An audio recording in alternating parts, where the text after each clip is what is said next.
Airline tries to downgrade black woman to economy unaware she's the secret owner of the airline.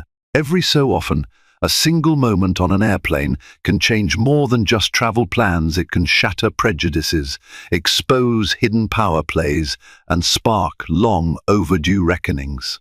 Sharina Marshall was looking forward to a calm flight, a simple journey across the ocean to tend to personal matters. But as she boarded Skybird Airlines in New York's bustling John F. Kennedy International Airport, an unexpected confrontation in the business class cabin would set the stage for an unforgettable showdown. What neither the ill-tempered flight staff nor the condescending gate agents realized was that Sharina was no mere passenger. She was the secret owner of the very airline they served. Sharina Marshall woke up on a crisp Manhattan morning, the thin rays of the sunrise filtering through her floor-to-ceiling windows, and the gentle hum of early traffic providing a soft city soundtrack. She moved with practiced grace across her penthouse living room, mentally double-checking her schedule for the day. At 35, Sharina was the picture of poise, tall, slender, and with a magnetic confidence that turned heads everywhere she went. Though her rise in the business world had been meteoric, Sharina shunned public fanfare. Very few people outside her intimate circle knew the full extent of her holdings or her net worth. She had always believed that true impact arose from strategic anonymity. It allowed her to observe how people would treat her when they didn't know who she was, revealing honest character. And for Sharina, character was everything. Her phone buzzed on the marble counter, a reminder from her assistant that her driver would arrive in half an hour to take her to John F. Kennedy International Airport. Today's flight was a routine business trip to London. Officially, Sharina was to attend a series of high-level meetings with potential partners. Unofficially, it was an opportunity to inspect one of her most prized investments, Skybird Airlines. Because Sharina's share was quietly funneled through a series of shell companies and holding firms, hardly anyone at Skybird knew she was the true majority shareholder. She had remained a silent partner all these years, letting the airline's board run its day-to-day affairs. Before heading out, Sharina carefully chose her outfit. She wanted something comfortable for the transatlantic flight, but still appropriate for a business-class cabin. She settled on a tailored black jumpsuit paired with a sleek jacket, complemented by a simple gold watch. Her natural hair was styled in delicate twists, pinned into a neat bun. If anyone looked at her, they would see a confident, stylish traveler. No one would guess she was wealthy enough to buy entire fleets of planes if she so desired. As she slipped on her shoes, Sharina's mind drifted back to her humble beginnings. Born and raised in a tough neighborhood in Atlanta, she had watched her father struggle to keep a small diner afloat. At first, her dream of success seemed light years away, but Sharina's fervor for learning and her meticulous nature had propelled her to scholarships at top universities, culminating in an MBA from Harvard Business School. Eventually, she gravitated toward large-scale investments in technology, real estate, and yes, aviation. Satisfied that she had packed all her essentials, Sharina took one last look around. A sense of anticipation curled inside her chest. She had no idea that before the day's end, she would face a storm of prejudice, drama, and karmic reckoning that would shake Skybird Airlines to its core. Stepping out of the chauffeured car and onto the busy sidewalk of Terminal 4 at JFK International Airport, Sharina felt a familiar rush of energy. She had traveled extensively: Hong Kong, Singapore, Dubai, but there was something uniquely thrilling about the bustle of a major airport. The driver handed her 2 suitcases, one a carry-on that contained her laptop, essential documents, and a few personal items, the other a checked bag for her week-long stay in London. People streamed past, a blur of diverse faces and languages, each traveler absorbed in their own plans or worries. Sharina navigated to the Skybird Airlines check-in counters. She rarely required personal assistance at airports. Her years of travel had turned her into a pro at self-check-in. Still, the line at the business class desk seemed short, so she decided to finalize her check-in with a human touch. "Good morning," Sharina greeted the agent, a middle-aged woman with reading glasses perched on her nose. Her name tag reading Rita. "I'd like to check in for flight SB 514 to London Heathrow." "Passport, please," Rita responded with a polite nod. Sharina slid her passport across the counter. Rita typed furiously into her computer, scanned Sharina's passport, and handed it back with a corporate smile. "You're flying business class today, Miss Marshall?" Rita asked, her eyes flicking to Sharina's neat outfit. "That's correct. Seat 3A, I believe," Sharina replied. Rita paused for a moment, verifying the seat assignment on her screen. "Yes, that's right. We have you in 3A perfect. Checking any bags?" "This one," Sharina said, placing her checked bag on the scale. "I'll carry the smaller suitcase on board." Rita tagged the luggage, printed Sharina's boarding pass, and handed it over. "Here you are, Miss Marshall. Enjoy your flight with Skybird Airlines." Sharina smiled. "Thank you." She was about to turn when Rita lowered her voice, leaning in slightly. "By the way, love your jacket." "Is it from Michael Kors?" Sharina chuckled. "Good eye." "Yes, it is."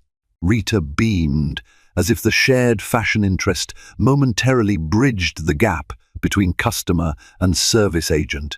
Sharina left the counter with a glimmer of satisfaction. The quick, pleasant exchange reminded her that many of the airline's employees were kind, hard-working individuals, the backbone of Skybird's success. Little did Sharina know that this first amiable encounter at check-in would soon be overshadowed by a far darker clash. With her boarding pass in hand, Sharina headed toward the Skybird Sexby Lounge. One of the benefits of traveling in business class was lounge access, a calm oasis removed from the chaotic terminal. She planned to review some legal documents for an upcoming meeting. Specifically, she wanted to see how the airline's new diversity and inclusion programs were taking shape. As a silent owner, Sharina had championed advanced training for flight attendants, ground crew, and administrative staff to ensure top-tier service.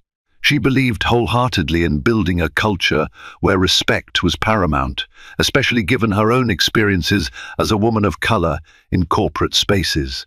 Upon entering the lounge, Sharina was greeted by the subdued ambience, plush chairs, soft lighting, and the faint smell of fresh coffee. Passing a miniature fountain, she found a cozy corner seat and pulled out her laptop. Just as she began scrolling through her documents, she heard a haughty voice from a few seats away. "Excuse me, I specifically asked for almond milk." Sharina lifted her eyes. A middle-aged white woman, draped in designer clothing and heavily bejeweled, berated a lounge attendant for bringing her regular milk. The attendant apologized profusely, scurrying back toward the beverage counter to correct the mistake. Sharina couldn't help but notice how harshly the woman spoke, her tone laced with entitlement. As Sharina went back to her screen, a figure approached. It was the lounge attendant, now carrying a tray with 2 coffees, one for the demanding woman and one complimentary for Sharina. "Ma'am, this cappuccino is on the house," the attendant whispered to Sharina. "It's an extra from the barista. Would you like it?" Sharina was touched by the gesture. "That's very kind of you, thank you." She glanced at the name tag, Karen, a detail that momentarily made her inwardly chuckle, given the cultural connotation of that name. Karen smiled shyly, relief radiating across her face. She must have appreciated Sharina's calm and respectful manner compared to the earlier outburst. Sipping her complimentary cappuccino, Sharina couldn't help but feel a small pang of concern. Over the years, she had witnessed subtle racial biases and microaggressions in many first-class and business-class lounges. but she tried to give people the benefit of the doubt. Still, a nagging sensation told her something was amiss. She shrugged it off, attributing her unease to the normal tension of traveling. She returned to her work, ignoring the occasional sharp remarks from the demanding woman. Little did Sharina know that this sense of disquiet was an omen. Before her flight took off, she would experience a confrontation that would echo far beyond any cramped airplane cabin. It was nearly time to board. Sharina gathered her belongings, glanced at the overhead monitor displaying Skybird Airlines Flight SB514, London Heathrow, now boarding. She slipped her boarding pass into the outer pocket of her carry-on and made her way to the gate. A short line had formed, and Sharina positioned herself behind a young family. The father was scanning his phone for digital boarding passes while juggling a toddler on his hip. Sharina noticed how the father's eyes flicked to her and then away with a polite smile. She smiled back, offering a friendly nod. A flight attendant at the gate scanned Sharina's pass. "Welcome aboard, Miss Marshall," he said with a professional grin. Sharina smiled and followed the ramp, the hum of the airplane's engines gradually filling her ears. Inside the aircraft, Sharina took in the modern design. Skybird Airlines business class cabin was known for its spacious seating, high-tech in-flight entertainment, and tasteful navy blue upholstery. It pleased Sharina to see her investment reflected in this comfortable environment for passengers. As she approached seat 3A, Sharina set down her carry-on. The seat was a luxurious capsule, providing both privacy and ample legroom. A flight attendant wearing a crisp uniform with the Skybird insignia on her lapel walked by, offering a polite greeting. "Good afternoon. Can I help you with anything, miss?" "I'm all set, thanks," Sharina replied, giving her a friendly nod. She settled in, fastened her seatbelt, and flipped through the in-flight magazine. Images of exotic destinations teased her from the glossy pages, but Sharina had more pressing matters on her mind than a tropical getaway. She felt a slight jostle and looked up to see a middle-aged man and a young woman, presumably father and daughter, sliding into seats 3B and 3C. The father gave Sharina a cursory nod, and she smiled back. Beyond the typical hustle of boarding, everything felt routine for now. It took another 15 minutes for the cabin to fill.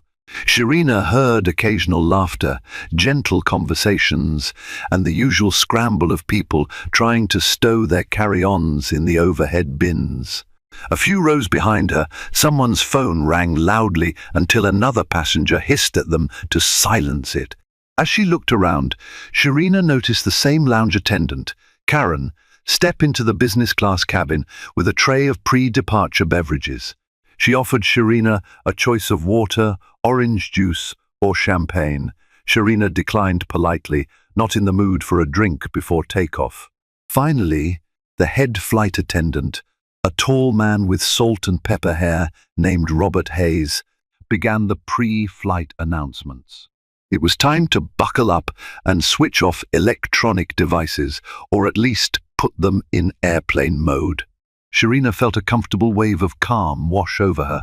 In just a few hours, they would be soaring over the Atlantic.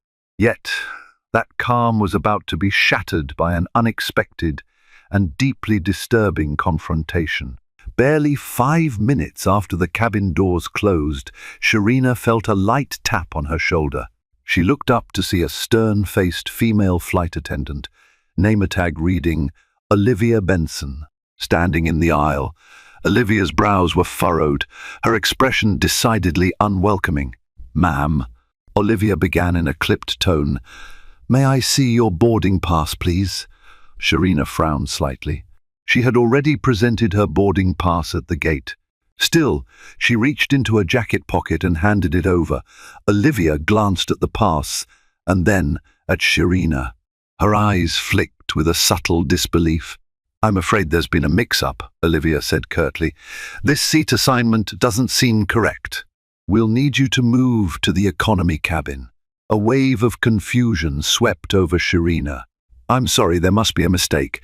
This is definitely my seat, 3A, business class."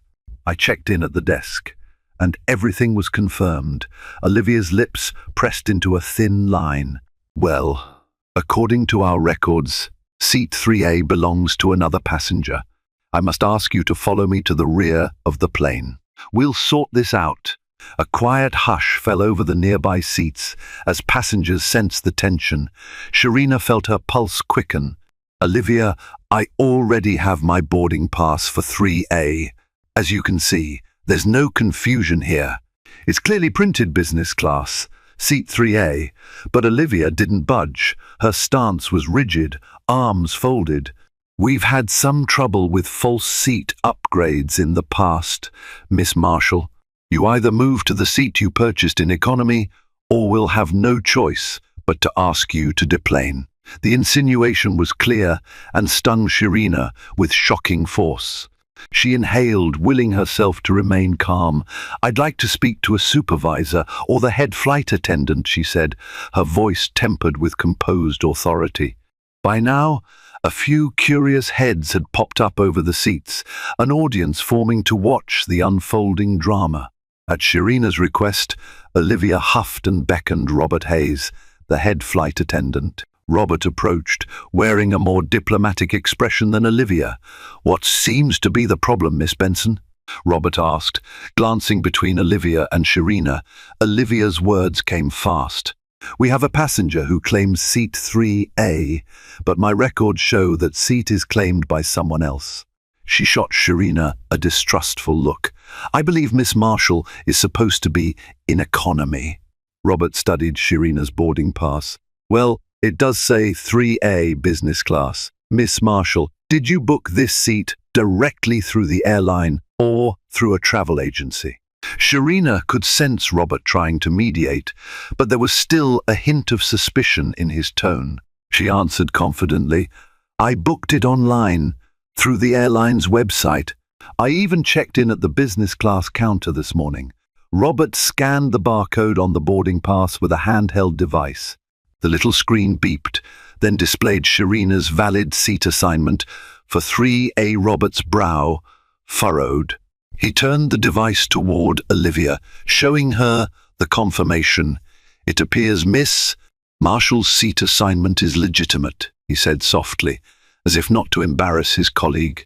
Then, shifting his attention to Sharina, he said, "I apologize, Miss Marshall, for this inconvenience. Let me clear this up." As he spoke, Sharina caught a flicker of something in Olivia's eyes, resentment. Sharina realized in that moment that this confrontation was not merely a bureaucratic error. Some personal bias might be fueling it. Olivia folded her arms tighter. "This is highly unusual," she said, almost spitting the words. "Let me check something with the ground staff." Before Robert could protest, Olivia marched down the aisle, presumably to use the intercom or consult someone in the galley. Robert smiled apologetically at Sharina. "Please, bear with us, Miss Marshall," he said before hurrying after Olivia. Sharina's heart was still racing, but she forced herself to remain composed. She reclined a bit in her seat, trying to steady her breathing. The father in 3B gave her a sympathetic look, but neither he nor his daughter said anything. The few other passengers in business class pretended not to stare. 10 minutes later, the plane was still on the tarmac, but there was a noticeable delay in the final pre-flight checks. Olivia reappeared, her posture rigid, a triumphant glint in her eyes. "Miss Marshall," she said, raising her voice so that nearly everyone in the surrounding rows could hear. "I've just spoken with the gate agent. It seems there's a discrepancy in the system that requires you to move to economy. We don't want to involve security, so please gather your things immediately." Sharina felt an icy surge of anger. This was quickly escalating into a public humiliation. She stood, holding her ground. "There is no discrepancy," she insisted. "I have the valid boarding pass confirmed by your head flight attendant. Why would I voluntarily move to economy when I paid for business class? Olivia's eyes narrowed, scanning Sharina in a way that made Sharina feel singled out. "I'm sure you'll be more comfortable if you just comply," Olivia said, in a tone dripping with condescension. By now, Robert had returned, stepping in to diffuse the situation. "Olivia, let's not do this in front of the passengers," he pleaded in a low tone, placing a gentle hand on her arm. "I've already verified Miss Marshall's boarding pass. If there's an internal system error, that's on us to fix, not on her." But Olivia seemed unwavering. "The gate agent insists Miss Marshall's seat was flagged as suspicious. I'll trust the gate agent over a faulty scanner." Sharina realized she could no longer remain silent. She needed to assert herself. "I'm sorry, but you have no right to downgrade me without proper justification. If you believe this seat is not mine, call your supervisor or the pilot, or get the gate agent here to explain. I'm not moving." At that moment, a few other business-class passengers began to mutter, sensing the tension. A tall, older gentleman across the aisle piped up, "Is this going to delay our flight? Because if it is, maybe we need the pilot involved." That's when Sharina saw another flight attendant, a young black woman named Celeste, hovering near the galley. Celeste looked visibly uneasy, shooting worried glances at Sharina, as if to communicate silent empathy. Sharina appreciated this small gesture. It confirmed her suspicion that even among Skybird employees, not everyone supported Olivia's combative stance. Suddenly, a voice crackled through the intercom. "Cabin crew, arm doors for departure." Robert cleared his throat. "We're about to close the aircraft doors, Olivia," he said pointedly. "Let's settle this quickly." Then he addressed Sharina in a polite but urgent tone. "Miss Marshall, please remain seated. I'll speak with the pilot." Olivia attempted to protest, but Robert silenced her with a firm glare. He stepped toward the cockpit. Olivia stood seething, glaring at Sharina as if Sharina was the root cause of all her frustrations. Sharina turned to stare out the window, her heart pounding. Part of her wanted to stand up and declare her real identity, to silence this nonsense by revealing that she was the majority owner of Skybird Airlines itself. But Sharina had built her career on strategic silence. She knew that unleashing this information prematurely could cause more chaos. No, better to let this play out until it was absolutely necessary to reveal the truth.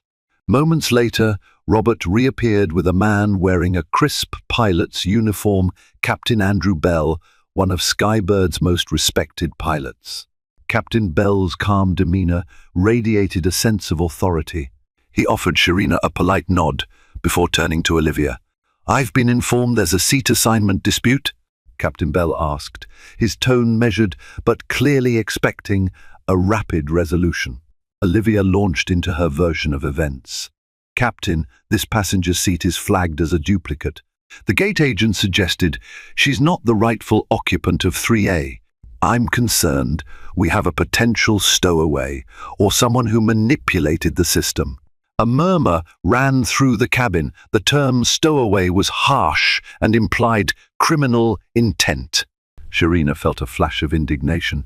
Captain Bell maintained composure. "I see." And the head flight attendant's scanner verified her boarding pass. Robert nodded. "Yes, Captain. It scanned correctly. I suspect an administrative glitch on the ground. Miss Marshall has the correct assignment, so I advise we settle her in business class and follow up later."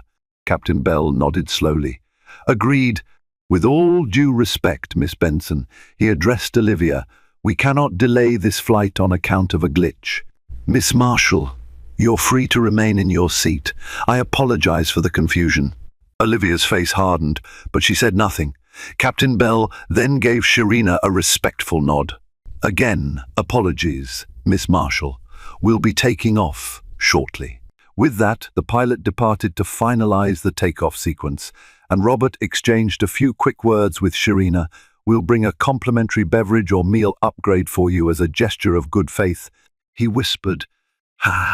Sharina simply thanked him quietly. still reeling from the humiliating spectacle. Olivia stomped away toward the galley, leaving Robert to close the overhead bin above Sharina's seat. As Robert turned, Sharina noticed the flush of embarrassment on his cheeks.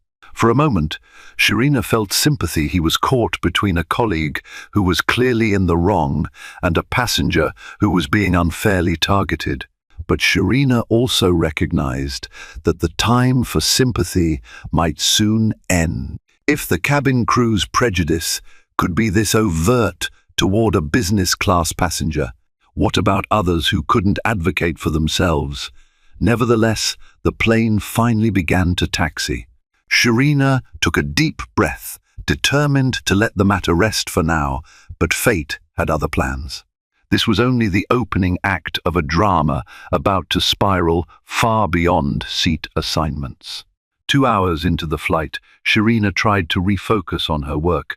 The seatbelt sign was off, and Robert had resumed normal service, distributing drinks and snacks in the business-class cabin. Sharina was reading through her airline portfolio, specifically the sections about customer experience and diversity, when she heard a small commotion behind her.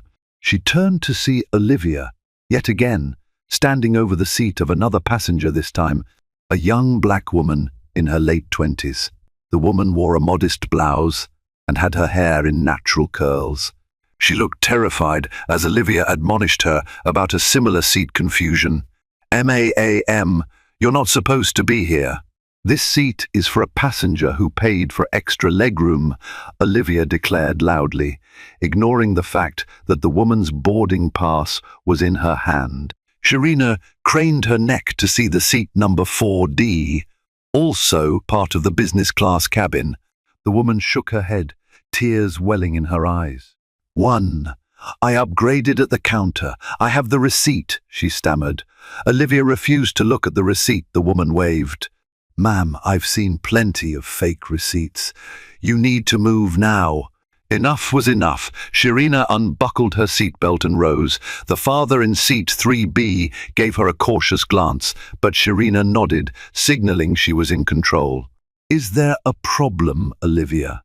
Sharina asked in a calm but firm voice, stepping into the aisle. "This doesn't concern you," Olivia shot back, her face contorting in annoyance. "Please return to your seat, Miss Marshall." Sharina, voice steady, insisted. "It does concern me. I've been noticing a pattern in the way you're handling certain passengers. This woman has shown you her boarding pass and an upgrade receipt, yet you're still claiming she has no right to sit here." The young woman, tears now threatening to spill, looked at Sharina with gratitude. She was clearly relieved that someone was stepping in to defend her. Before Olivia could retort, Robert emerged, having noticed the commotion. "What's going on?" he asked in exasperation. Sharina answered, "This passenger has an upgrade receipt, but Olivia won't accept it. This is nearly identical to what happened to me earlier." The entire business-class cabin was now quiet, the tension palpable. Robert took the young woman's boarding pass and receipt, scanning it with his handheld device. Sure enough, it beeped a valid entry for seat 4D.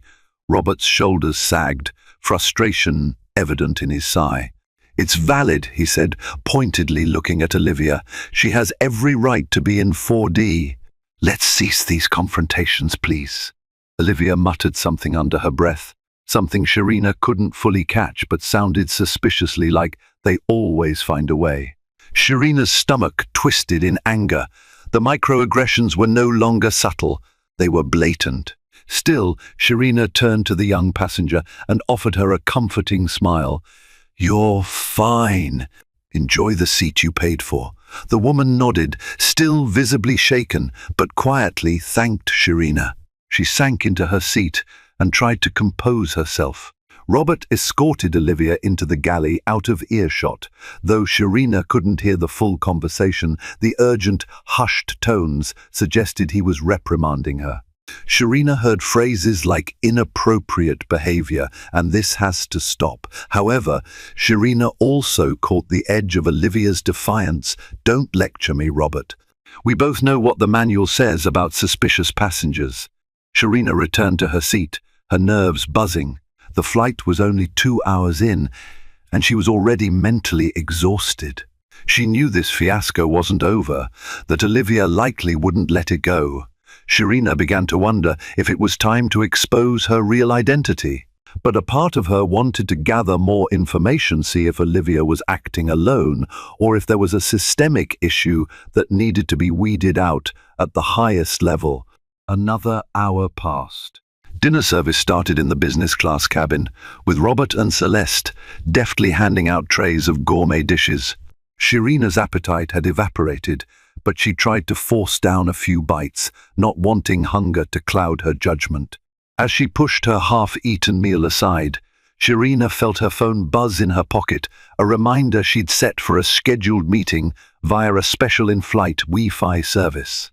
She opened her phone to check messages. Her assistant, Carla, had texted, "All set for your arrival.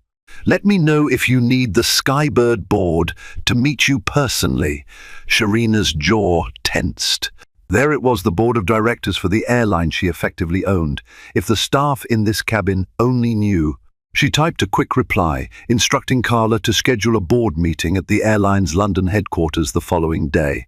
Just then, Sharina felt someone lurking over her shoulder. She glanced up Olivia again. Sharina immediately closed her phone screen. "Can I help you, Olivia?" Sharina asked, trying to keep her voice level. Olivia's expression was cold.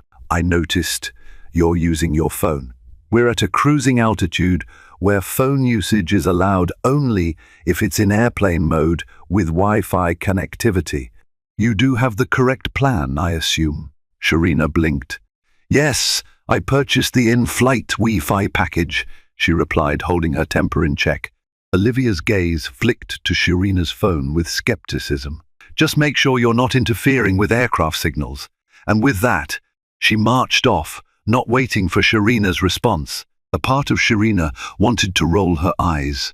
The phone usage was obviously a non-issue, especially at cruising altitude with the airline's own Wi-Fi subscription. But Sharina realized that any slight chance Olivia had to target her, she would seize. Finally, Sharina decided it was time to push back. She quietly rose from her seat and slipped toward the galley, where Celeste was cleaning some glassware. Celeste looked up, a kind smile on her face that quickly faded into concern.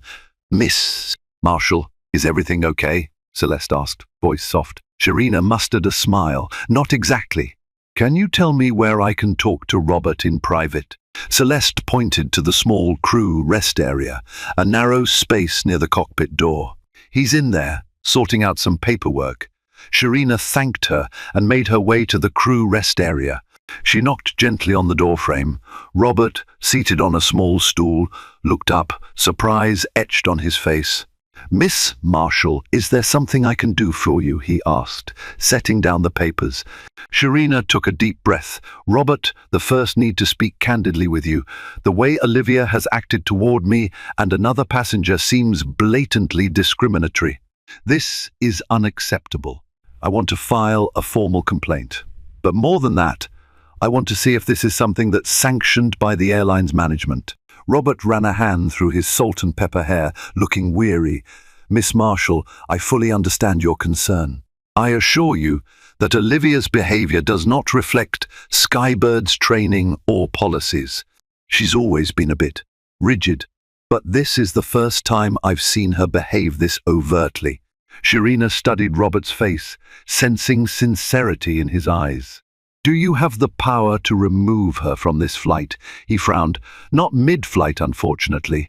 We're obligated to have a certain number of cabin crew on board. Once we land, I can file an official incident report. That's typically how it's handled."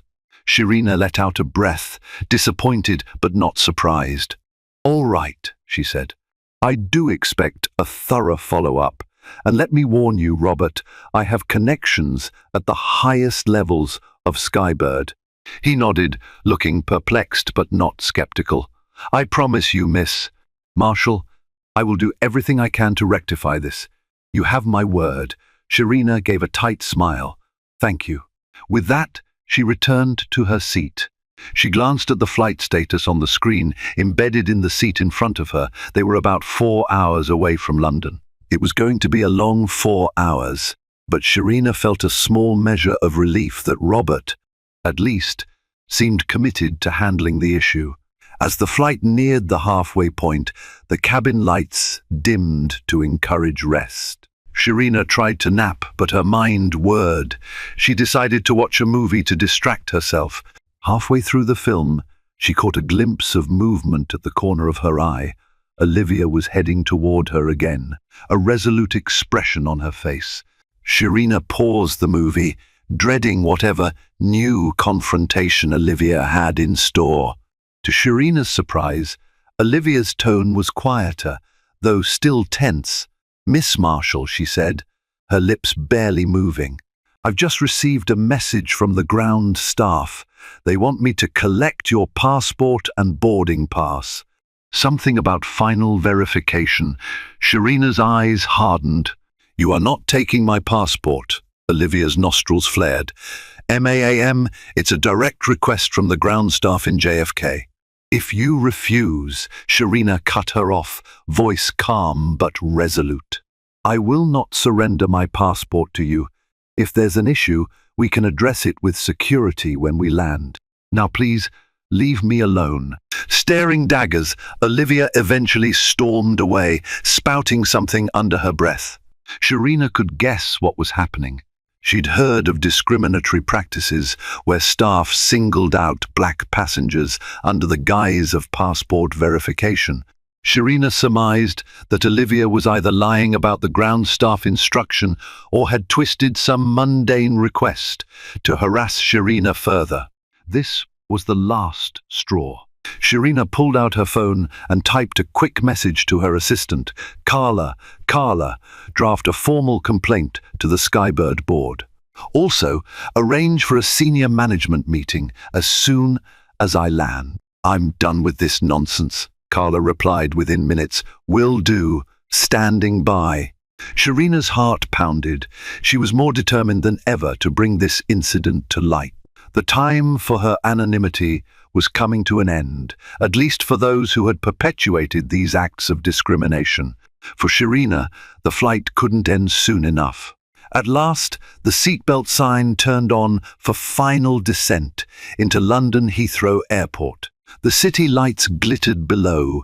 Sharina looked out the window at the sprawling metropolis.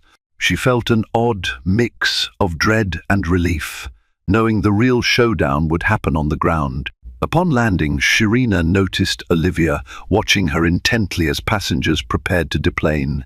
The plane rolled to a stop at the gate, and the cabin doors opened. Before Sharina could stand, Olivia blocked her aisle, a plastic smile pasted on her face. "Miss Marshall," Olivia said, voice deceptively sweet, "I'd like you to wait until all other passengers have deplaned. The captain has requested a word with you." Sharina raised an eyebrow. "I spoke to the captain earlier, and he apologized. Why would he request another conversation now?" Olivia's smile thinned. "I'm just following instructions." Robert, who was helping another passenger retrieve a bag from the overhead bin, overheard the exchange. He shot Olivia a sharp look, but didn't intervene immediately, busy as he was ensuring passengers exited safely. The young black woman from seat 4D passed by Sharina, pausing to whisper, "Thank you for everything," before continuing toward the exit. Sharina nodded, lips pursed, annoyance festering inside. Once nearly all the business-class passengers had deplaned, Sharina rose. Olivia stood in the aisle as if to block Sharina's path. Robert hurried over. "Miss Marshall, is there a problem?" he asked. Sharina pointed to Olivia. "She says the captain wants to speak with me. Is that correct?" Robert frowned. "No, that's not correct. Captain Bell is already off the plane to discuss logistical matters." "Olivia, you must be mistaken." Olivia's eyes darted between Sharina and Robert, caught in her lie. But she persisted. The ground agent from JFK must have asked for it. It was in the crew notes. Robert sighed, exasperated. "There are no such notes. Passengers are free to disembark. Olivia's expression twisted, and she stepped aside. Sharina brushed past Olivia, careful not to make physical contact. She walked toward the exit door, where Celeste and Robert stood. "Thank you, Miss Marshall," Celeste said softly, her eyes reflecting both admiration and sorrow for the ordeal Sharina had endured. Robert, face a blend of guilt and respect, nodded. "Miss Marshall, please accept our apologies. I will file an incident report. I'm deeply sorry." Sharina forced a polite smile. "Thank you, Robert. I appreciate your professionalism."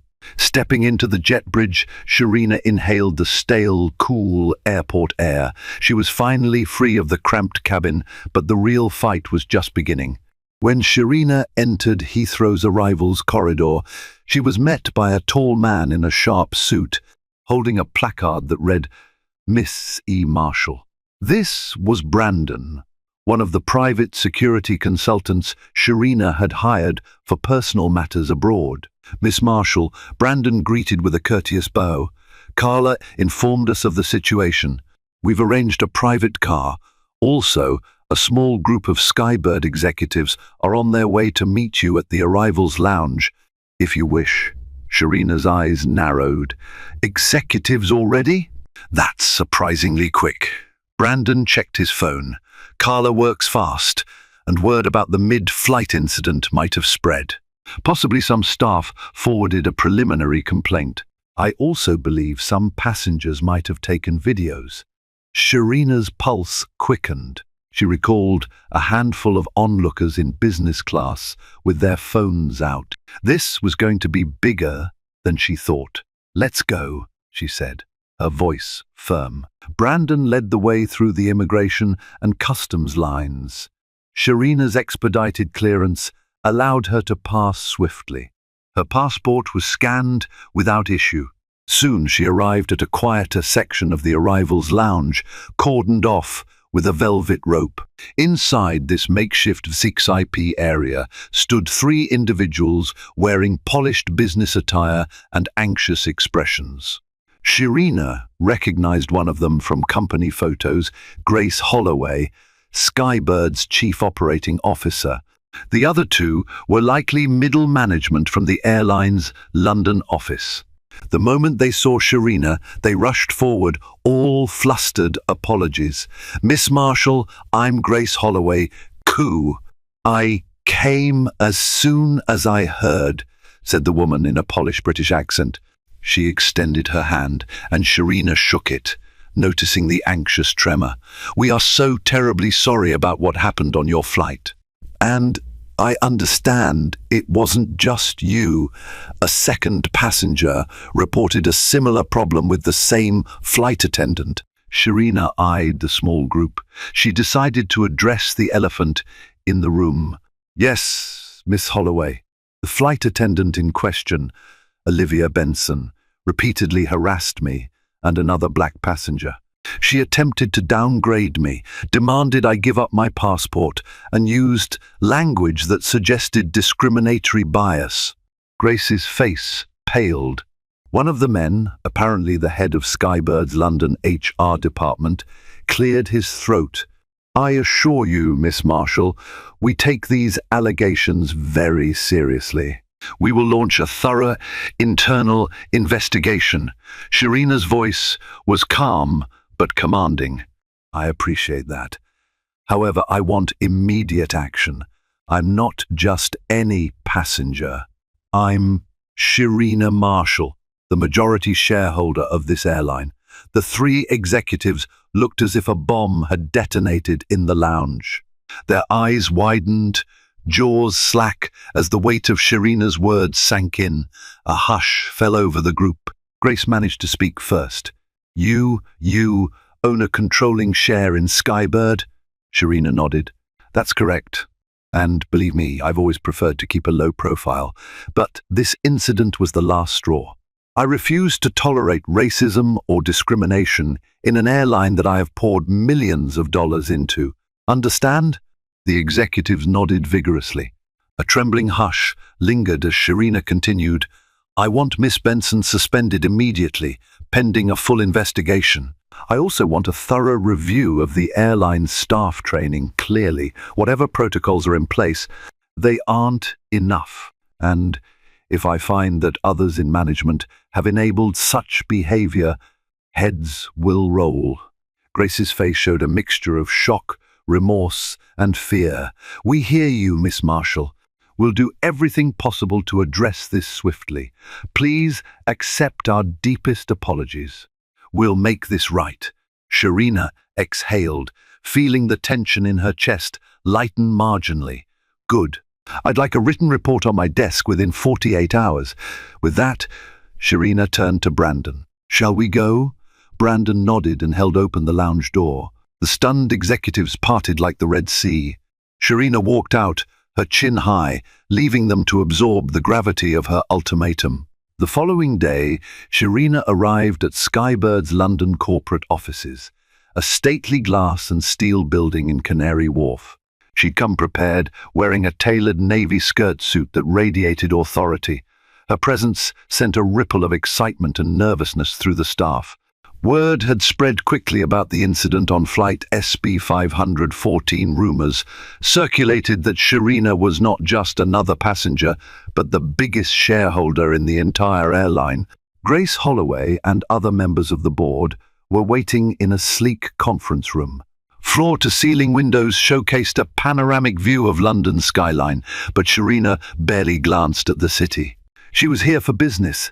Miss Marshall, Grace began, flipping open a binder of documents. This is the preliminary report on what transpired. We've also begun an internal investigation into Miss Benson. She's been suspended, pending the outcome. Sharina flipped through the pages, skimming the official statements.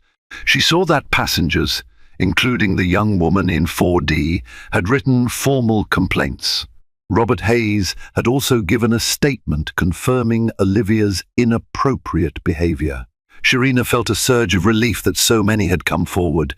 This is a start, Sharina said, her voice level. Now, to the next matter, systemic changes. I want mandatory racial bias training for all staff, from flight attendants to gate agents.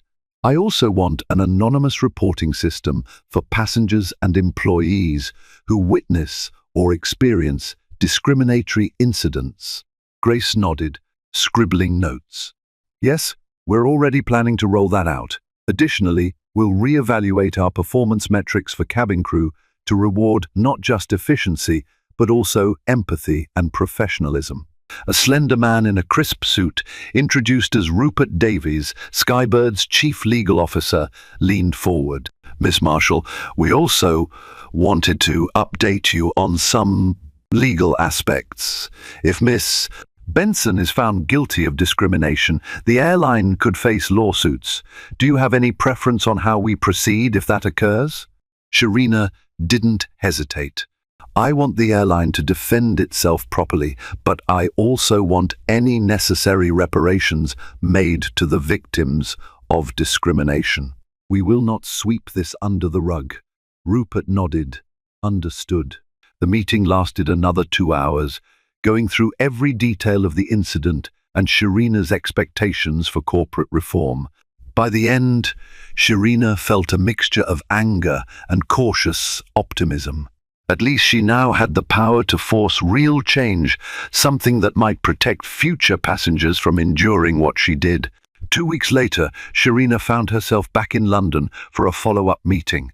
Grace Holloway had invited her to a special HR hearing regarding Olivia Benson's fate. Sharina was conflicted about attending, but ultimately decided it was important to be present, both to witness justice and to show that leadership cared. The hearing took place in a smaller, more private conference room within Skybird's HR department. Olivia, looking nervous but defiant, sat at one end of the table. Her uniform was gone. She wore a plain blouse and slacks. Her eyes flickered with resentment when Sharina walked in and took a seat opposite her. Grace and Rupert presided over the hearing. Robert Hayes also attended to provide testimony about the in-flight incidents. Sharina observed quietly as the process unfolded. Olivia's defense centered on claims of security protocol and miscommunication. She alleged that the gate agent in JFK had made contradictory statements, prompting her to doubt Sharina's seat assignment. Olivia also insisted she had no racial bias. She was merely following the suspicious passenger guidelines. The tension in the room was thick. Sharina listened to each excuse, each half-truth, with mounting disbelief. Finally, Robert was asked to give his testimony. He calmly recounted how Olivia had ignored the verified data from the handheld scanner, singled out Sharina and another black passenger, and even tried to block Sharina from disembarking. Rupert produced documentation showing that no gate agent had flagged Sharina's seat or requested a passport check, contradicting Olivia's story. He also introduced statements from the other black passenger in seat 4D, verifying Olivia's similarly harassing behavior. By the end of the hearing, the evidence against Olivia was overwhelming. Grace announced the board's decision: immediate termination for violating Skybird's code of conduct, passenger rights, and anti-discrimination policies. Olivia stood, her face a fiery mix of anger and shame. She threw Sharina a scathing glare before storming out, muttering about filing her own lawsuit. Sharina steeled herself. She knew groundless threats often followed such dismissals, but she also knew Skybird's legal department was more than capable of handling them. Outside the conference room, Robert approached Sharina. "Miss Marshall, I just want to say thank you. No passenger should have to endure what you and that other woman did. We need to be better." Sharina offered a tight smile. "That's the goal. I appreciate your honesty and support, Robert." Robert nodded, relief and gratitude evident in his eyes. With Olivia's chapter closed, Sharina turned her attention to the bigger picture, ensuring that her airline soared above the clouds, not just physically, but morally as well. The fallout from the incident sparked wide-reaching changes at Skybird Airlines. Sharina used her newly revealed status as majority shareholder to push through a wave of reforms. A brand new equity and inclusion task force took shape, mandated to review every layer of the airline's operations, from hiring practices to customer service protocols. The media eventually caught wind of the story. A passengers in flight video had gone viral on social media, showing Olivia trying to downgrade Sharina. Headlines read, "Business class discrimination? Skybird passenger faces seat downgrade. Turns out she owns the airline." Sharina, initially wary of the spotlight, took advantage of the attention to issue a public statement about her commitment to making Skybird a welcoming airline for all. Public sentiment largely sided with Sharina. Many praised her for handling the ordeal with dignity, although Sharina knew there were corners of the internet where trolls spun the narrative. She refused to let that distract her. Positive changes were happening: staff retrainings, new policies, and a wave of internal promotions to elevate employees who demonstrated empathy and excellence. Skybird's board of directors, once comfortable in their routine, now realized they had to be more vigilant. Sharina attended board meetings in person, no longer content to hide behind her silent partner status.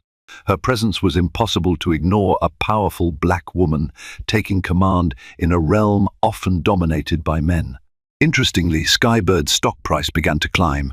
Investors welcomed Sharina's push for better customer experiences, sensing that a progressive brand stance could attract more flyers. Sharina saw it as a vindication of her core belief that treating people with fairness and respect wasn't just morally right, it was also good business. A month later, Sharina flew once more to London on Skybird Airlines. This time, her seat assignment, still business class, came with no fuss. The cabin crew recognized her, offering sincere welcomes. Though Sharina had insisted she be treated like any other passenger, she could sense their eagerness to make a positive impression. Mid-flight, as Sharina relaxed with a steaming cup of tea, she noticed a stir near the cabin entrance. The flight attendant, Celeste, quietly approached Sharina. "Miss Marshall, there's a former Skybird employee here traveling in economy. She requested an upgrade, but it was denied.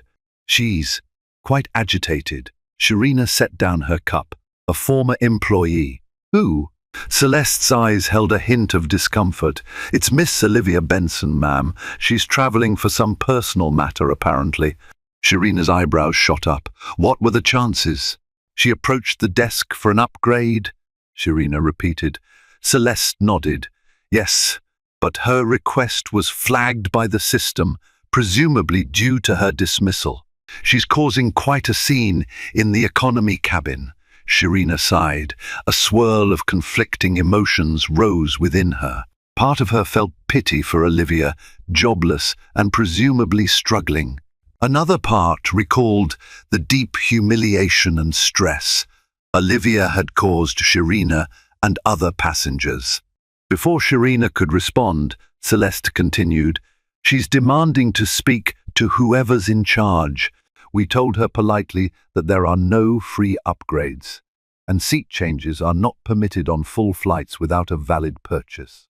A faint, wry smile tugged at Sharina's lips. Karmic justice, indeed. She rose from her seat, telling Celeste, "I'll speak to her." Moving through the aisle, Sharina made her way to the economy section. It was busier, more cramped, filled with the usual hustle of flight attendants trying to serve meals in a narrow space. Amid the rows, Sharina spotted Olivia, hair disheveled, face streaked with frustration. She was half standing, arms folded tightly, scowling at a young flight attendant who was trying to maintain composure. When Olivia saw Sharina approach, her expression shifted from anger to disbelief. She sputtered for a moment. "You," she finally managed, her voice tinged with both resentment and desperation. Sharina kept her tone even. "Miss Benson," causing a scene.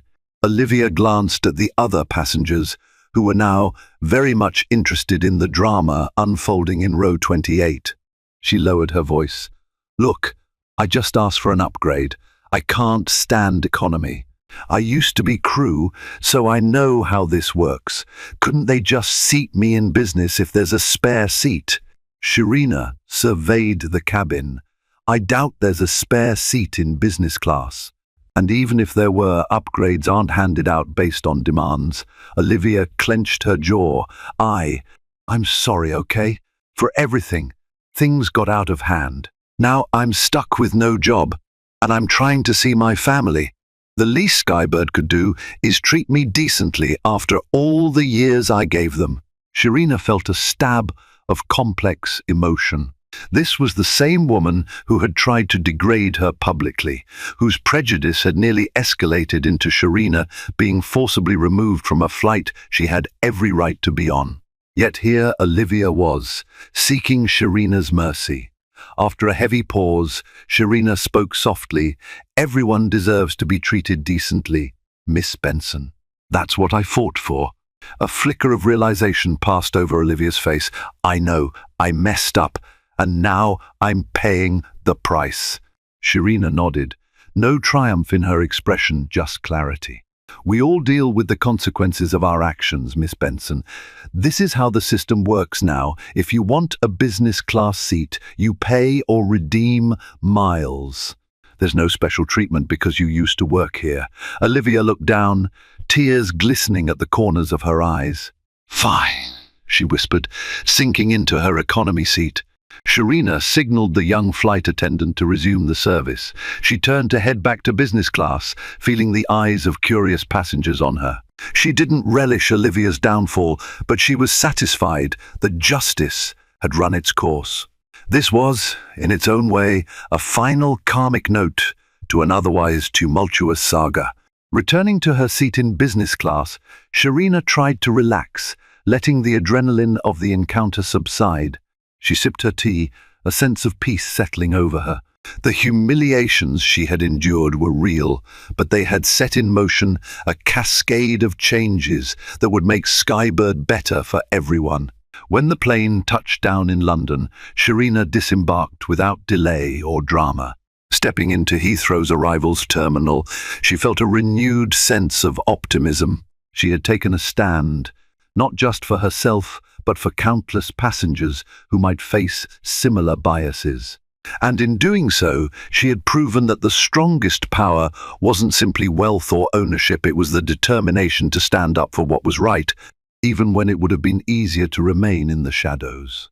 Sharina Marshall's journey showed that sometimes the most ordinary moments, like taking a flight, can spark extraordinary change when the right person refuses to remain silent. What began as an insulting attempt to downgrade her to economy soon unraveled deeply rooted prejudices, forced a corrupt flight attendant to face consequences, and paved the way for sweeping improvements across the entire airline.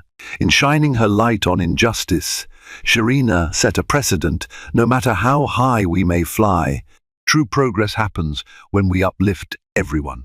If you found this story inspiring or eye-opening, please like, share, and subscribe to help spread the message that dignity and equality should be non-negotiable in every part of our lives.